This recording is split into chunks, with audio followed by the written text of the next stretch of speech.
We are Headbang TV, North American crew. I'm Jovan Mercier. Michelle Dawn. I'm Jeff. Marky. I'm Alex.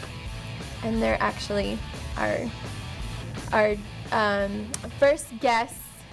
They're popping our cherry, our interview cherry on the show. Mommy Sez No. It's the Crypt Keeper, and you're listening to Mommy Sez No.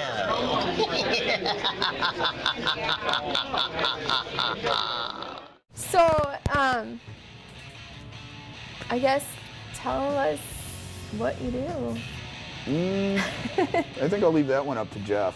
I play guitar and sing for Mommy Sez No. I play guitar a lot in my free time, I guess. I don't know. What else do I do? Not much. Well, I mean, like in the band, like, so you're the... Yeah, I guess guitarist. temporarily I'm the manager too, but... Okay. Yeah. Right on. I guess I tell everybody when to show up, tell them guys when they're doing stuff wrong, and they don't hardly ever yell at me, but I yell at them a lot. Yeah. So. Did you originally put the band together? Yeah. Originally, neither one of those guys were the original people in the band, and I'm like the Energizer Bunny, and just keep going, people keep leaving, and I just keep on. But he's the newest, Marky's the newest member. Al's been with me for 3 years now. Yep. And Marky's he switched from drums and switched from guitar and picked up a bass and said, I'm going to go play Mommy Sez No, and he's consistently gotten better and better and better. So we decided rather than go with some guy that's going to leave in 2 weeks, grab somebody who's got the enthusiasm to keep it going, because it's completely rejuvenated the whole band. Yeah. I didn't just fart, FYI. It was the chair. I just need to put that out there, sorry. And... But if you do, please let us know. Oh, I don't. I'm a girl. I don't do that kind of stuff. It'll be almost like whisper quiet. You won't hear it. See? Dude, seriously. Again. Anyways, I'm sorry. Get on with that. Yeah. So, okay, and Alex? I play drums. I've been in the band for about 3 years. You know, it's when I came into the band, I was pretty much taken over for a guy who influenced me in the first place, the original drummer, Mike Robertson. And coming in was kind of, you know, oh, I'm gonna shit my pants, you know. So I came in, learned I had to fill in and learned about 4 songs in one night. Yeah, because we were watching videos and stuff and didn't go downstairs and practice and stuff, so we only knew about 4 songs, and then we ended up, Mike was supposed to have played half the set with us, and Mike had to leave because the set was delayed. So Al ended up kind of earning his spot on a trial by fire, and people were coming up after the show and said he'd been with us for it sounded like he'd been there for 10 years, and it was well rehearsed, and we were laughing because we only did 4 songs, and they were the slower ones. So we didn't learn the fast ones. I didn't learn the fast ones. Yeah. But at that time I was in another band, so I was helping them out, and then I ended up leaving the other band, and 5 minutes after that I called Jeff and I'm like, Jeff, you want me? You got me. That's awesome. So, and then now we got Marky. Yay! And Marky was actually our second drummer in between Mike and Al, so Yeah. He's kind of been on the outskirts of the band for Temporal a while. shift, yeah. I played drums before Al for 3 months or whatever, filled in that gap, and then just became a giant fan of the band in general for years. So I'm stoked to be back in the fold, doing anything, including bass. Awesome. Well, it's what we needed, you know. You got a good teacher too, so. So, okay, so the people that have never heard your music and everything, what would you like describe it as? Like, what would you call it? It's trashy rock and roll about monsters, nightmares, drugs, insanity, insanity rock, I guess. Yeah. Yeah. Because, yeah, half the time if I forget the words on stage or whatever, I think I'm insane for doing this anyway, because... Do people dance at your show? Oh, yeah. Oh, God, yeah. It's been really cool. It's like actually some of the people We've actually had some crowds where they're singing along with it. We played on New Year's, and the crowd was singing along with half of the songs, and it was a hell of a compliment. That's really cool. I'm gonna try to look at you guys through this blinding light now. And like, I know I've seen a video for. Oh, No, I'm gonna bring you this seen? up. You've seen Taking the Fun. You've seen Taking Yeah. the Fun from the movie Clown Boy. Yeah. I'm really curious to know several things actually on that one, but Ask like, away. Go ahead. What was the inspiration for that? Huh? I've got some friends that are involved in independent movies, and I had answered a casting call type of thing, and I had a blast at the filming, and I asked the dude, can I go home and write a song about this? And I went home and wrote the song, and then I ran into the studio, taught it to the band, we went to the studio and recorded it, and I sent it to them, and they loved it. And since I paid for everything, he said he'd make the video, but that's actually in the movie. Really cool. Yeah, it looks very like. Mike Etol. And did some videos for Babes in Toyland like in the 90s, and then Love them. he did some stuff with Impaler. The Impaler, if you've ever seen the Impaler Last Ride video, that was Mike Etol that did that. Okay. And it turned out that we're actually in the movie in those scenes and stuff, and they made a music video for us because I had helped out with everything. I get my head stomped in, which was really cool. And I still have the cast that they made. We got the power, yeah, we're popping the balloons.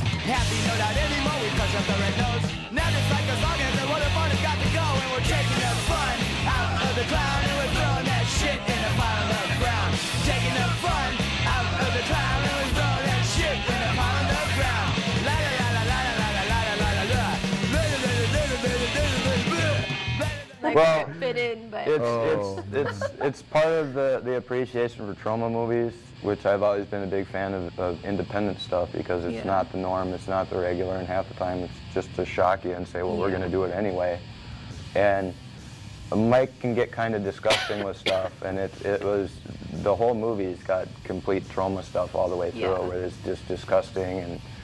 And the band Faggot also had something to do with the video for them too.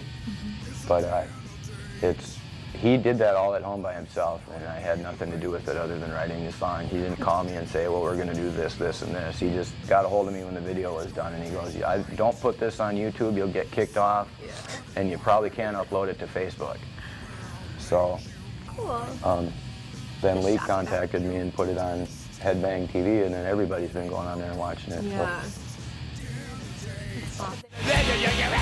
And we're taking the fun out of the clown, and we're throwing that shit in the pile of the ground.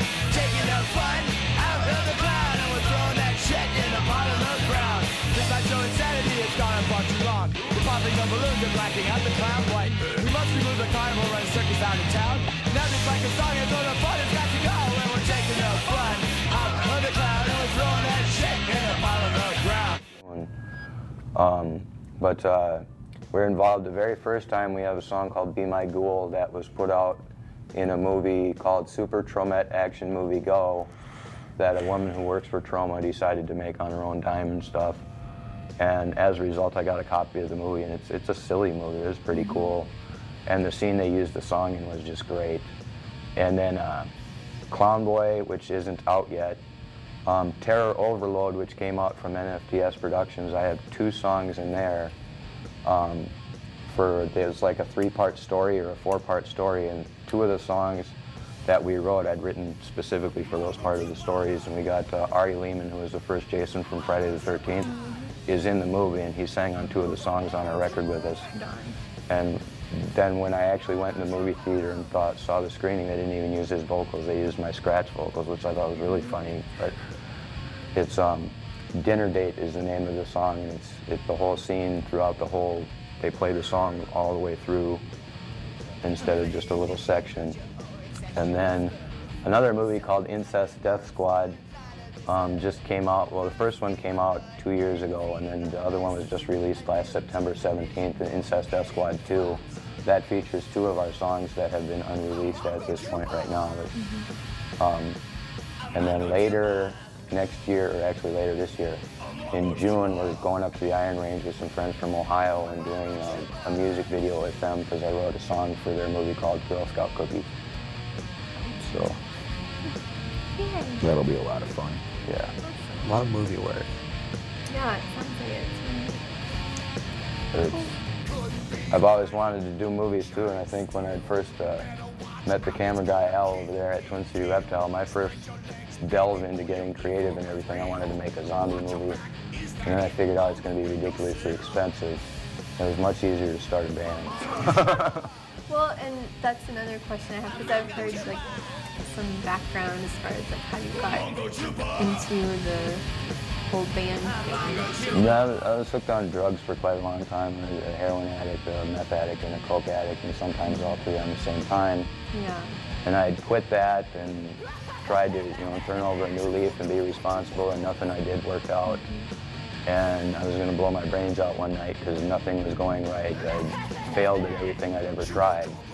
And I went to an Impaler show, and Bill's about 10 years older than I am. I'm sorry, Bill, if you watch this, but he's about 10 years older than I am. And seeing him jumping around on stage and having as much fun as he did, I just figured, these guys were in this little dinky bar. It was called The Noose on 7th Street in St. Paul, and there was hardly anybody there. It was June 5th, and it was freezing cold outside. There was no heat upstairs, and these guys were all just jumping around having the time of their lives.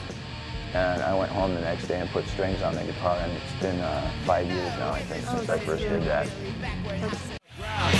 the fun out of the cloud, and we're throwing that shit in a pile of the ground. Taking the fun out of the cloud, and we're taking the fun out of the cloud.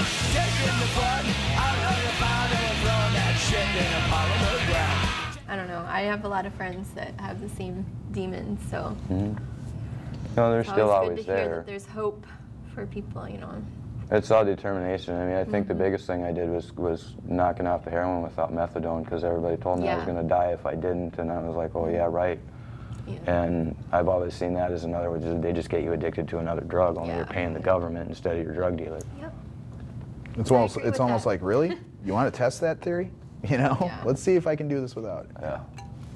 But it's like, since I started doing the music thing, I mean, it literally is everything in my life. My dreams are coming true now. I mean, other than, when you're a kid, you're like, God, I want to be a rock star and have $1 million. And I mean, maybe that went around in the 70s and stuff, but these days, it's if you make $5 at a show, we have a successful night, because it's so much fun and it's such an emotional release on stage. To see other people actually relating to that is probably a bigger compliment than $1 million could ever be. Yeah. So we're like I used to joke around and call us the welfare band, but we seem to have a lot more obstacles than I see a lot of other bands going through, and we still keep going and we keep going and we're not stopping. So that's good. Well, this has become your drug now, Oh yeah. Oh yeah. For everybody. Every day. Yep. So that's good. And what influences you guys, as far as bands or anything? Obviously the movie thing. Well, yeah, but trauma movies definitely. But that's the other funny thing about the band is if we all sit down in a room and we're to play our favorite songs, we're probably going to drive each other nuts, because we have such a wide, different range of what we like. And I mean, I grew up with punk rock. I grew up, the very first records I had was like Alice Cooper, Ted Nugent, and Kiss. And I went from that and got into the punk scene, and then in the 80s I was into the hair metal shit. Yeah. And then in the 90s I got a little bit into the alternative stuff, and I had a band, it's almost 20 years ago now. And some of the songs we've redone because they were my songs, but boy, they've changed. And my biggest influence is probably Jeff Dahl, who is a huge underground influence. I mean, the guy's released like 26 albums, and I look up to that rather than somebody who just releases one album and, oh, well, I didn't have this, and I didn't have the money to put out our record either, but I did it anyway. Yeah. And find a way. What are some of your guys's? With me, God, Carnivore. Well, yeah, I've been hearing you talk about Carnivore. Oh, Carnivore and Typo Negative, man. I'm sorry, those bands were phenomenal. Pete, God rest your soul. It's like, with me, I get into a band if they have good songs. It's not about, you know, how technical they are, how fast they are. It doesn't matter to me. What matters to me is the song well written? Does it convey a message? If it's not conveying a message and you're not taking yourself seriously, I usually don't listen to it. But like Typo Negative, I got into Carnivore. I was into, when I was a kid, I grew up in the 80s, so I was into a lot of 80s. You can call it pop now. Well, it was pop back then. And, you know, I still listen to it. Examples. I want to know. I need Devo. names. Oh, I love Cyndi Lauper. I think heck Cyndi yeah, Lauper I'm gonna is high five for the that. shit. I mean, she's like damn near 60 years old and Hell still yeah. doing She's stuff. freaking amazing. I mean, I like what is it, Eddie Money, you know? I like Eddie Money. Eddie Money. I like Journey. Yes. I like everything. I like just about Foreigner and everything. Journey. Foreigner, I didn't like. like I can understand people liking Foreigner, but I really like Journey a lot more because yeah. they were just like, you know. Journey's amazing. Journey if you is an don't like amazing Journey, band. I'm sorry. And I got their newest CD with their new singer that sounds just yeah. like Steve Perry. That's so Exactly like Steve Perry. Live, he nails all the Steve Perry parts. That's really It's good, but metal is what I got into when I was younger. I was a really aggressive kid.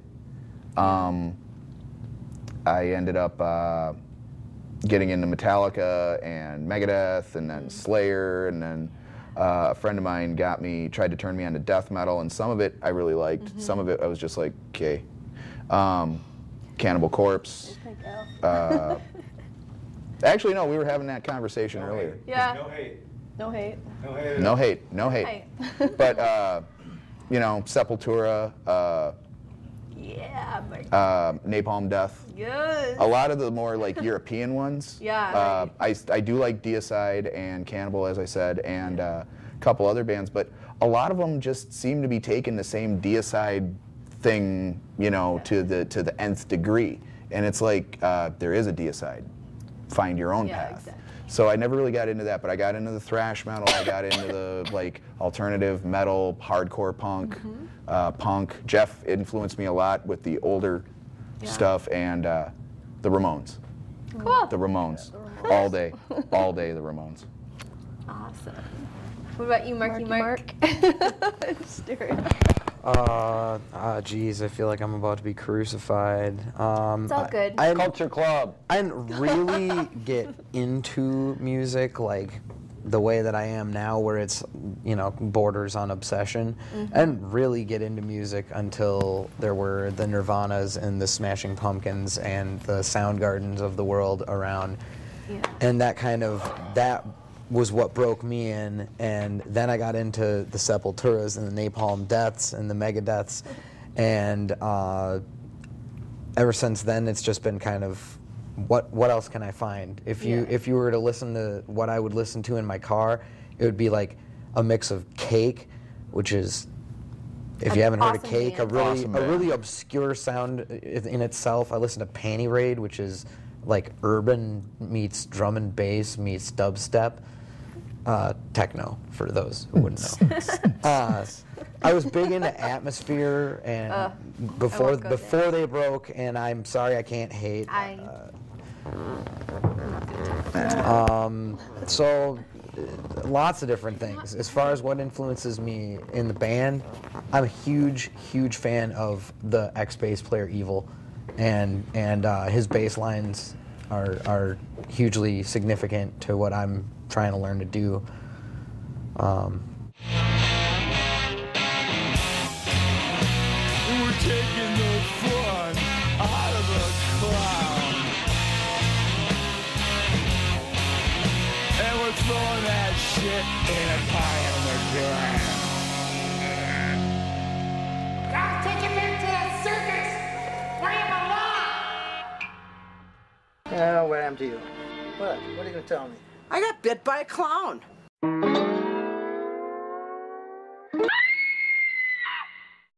Segregate. Yeah, It's hard. They're good. they're I awesome. don't know, but how do you guys write your music then, with having so many different influences? Jeff will usually come up with a guitar riff, and I'll show up at practice. He's like, hey, I got a new riff. So well, sometimes I'll already have lyrics, and then just kind of they show up, and at rehearsal it's like, hey, this riff goes like this, let's see what we can work it out. And we've actually, with Mark in the band now, we've actually got 2 new ones that we're working on, which just kind of showed up out of the blue one day. That I spend a lot of time playing guitar anyway, whether it's band practice or not, and because it's basically my lifeblood. So I'm consistently playing and writing new stuff or rewriting old stuff or things like that. And a lot of it is we'll have an idea and we'll throw it out and see what happens. Yeah. And then it'll be like, wow, you know, and I've been really lucky because a lot of them have been, everybody in the band has been like, hey, that's pretty cool. And there really haven't been any arguments where it's like, oh, it needs to be like this, or we have to play it this way. And I mean, we've had butted our heads here and there, but that's part of it, though. Yeah. I mean, it's part of the whole creative process. I mean, it's anybody that's part of what helps the creative process and feels it too, because it's. You get a little angry behind it. It's like I used to tell Al, I'd piss him off right before band practice because he played harder. Of course, then I just flat out say, yeah, go check your blood sugar. So, you know, it's like, there is a back and forth, but there's always an underlying respect. And you know where the line's drawn. And that's the thing. I mean, if I went off on Jeff for something, I'd probably sit there, go outside, have a cigarette, and be like, dude, I'm sorry about that. Yeah. But at the same time, you got to learn how to be, you have to learn how to compromise between people, because, you know, your musical vision might not be the same, but if you can come to some common ground, you're good. So, you know, that's the secret to a band, is that, you know, as long as you have compromise and you're sitting there, look, I know your vision is not the same as my vision, but what can we do to mix the 2 visions to make one vision, as opposed to having 2 or 3 people, you know? And that's the way, you know, that's the way that life is. It's not all, you're not going to get what you want, and you're not going to give what you want. You have to compromise, you know, so. I haven't had to compromise. I come into the band as a giant fan, so I'm enjoying the heck out of everything. Awesome. You know. That's really cool. And I see an amp over there. That's really awesome. The pig nose. Are you gonna play something Yeah. for everyone? Yeah. Should I do it now, or are we gonna break and do it, or what? I have no idea, because this is Well, my I first think we time. should let people know, like, kind of the sound or whatever. Well, we're doing an acoustic track. I usually don't ever play this on stage. I go through a bigger amplifier and play an electric guitar, but we didn't want to bring all that stuff. So we are kind of a horror punk band or a punk metal band or whatever they want to call us. We're just a good rock and roll So I band. figured out a way to come in. We can either do any of our songs that anybody has heard or likes, or that Lee's got a favorite one, or I can whip out something that has never been recorded and do it acoustically and mellow, or I mean, I can get everything out of the amp with my acoustic. So it's kind of up to everybody else in the room. I think just give everyone a kind of a taste of what you guys are about, just so that they kind of get a feel. Okay, well, I write songs about killing people, fucking dead things, the voices in my head, which is another one of my influences, and basically, if I do a mellow song, it's probably going to be one of the murder ballads that we have, or we can do, I've got another one called Tylenol that's been clicking in my head that's on our CD. Do that one. Okay. If it's been clicking in your head, that's the way to go. So we got to mic this up, though. Oh, yeah? Yeah. Where's Lee? Lee! Lee, we need you! Lee, we need your expertise. He's on the phone. Would it be redundant if I said this is one of my favorite songs? Man. He's pooping. So you want to? We want some music. Do you want a stool or you want to sit right here? Are you That's not comfortable? going to work. Yeah.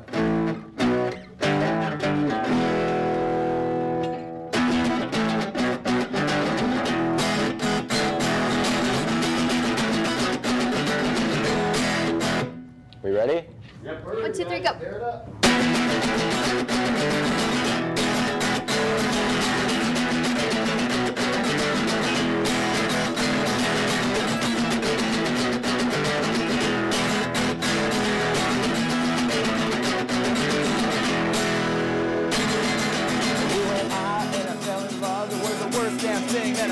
out of, cause now I'm alone, you know, one of my own, and this thing called love is a really fucked up, you know, happiness was a bitch, so I drank a bit too much. And now my head hurts, I sure could use some of your Tylenol. Yeah, happiness, she was a bitch, so I overdosed on drugs. And now my heart hurts, I sure could use some of your Tylenol. Well, there you are, and here I am, and I mind my shut just like a clam. And I'm gonna lose, you know, I don't know why, but it's 10 million tears that I won't cry. Cause happiness was a bitch, so I drank a bit too much. And now my head hurts, I sure could use some of your Tylenol. Happiness, she was a bitch, so I overdosed on drugs. And now my heart hurts, I sure could use some of your Tylenol.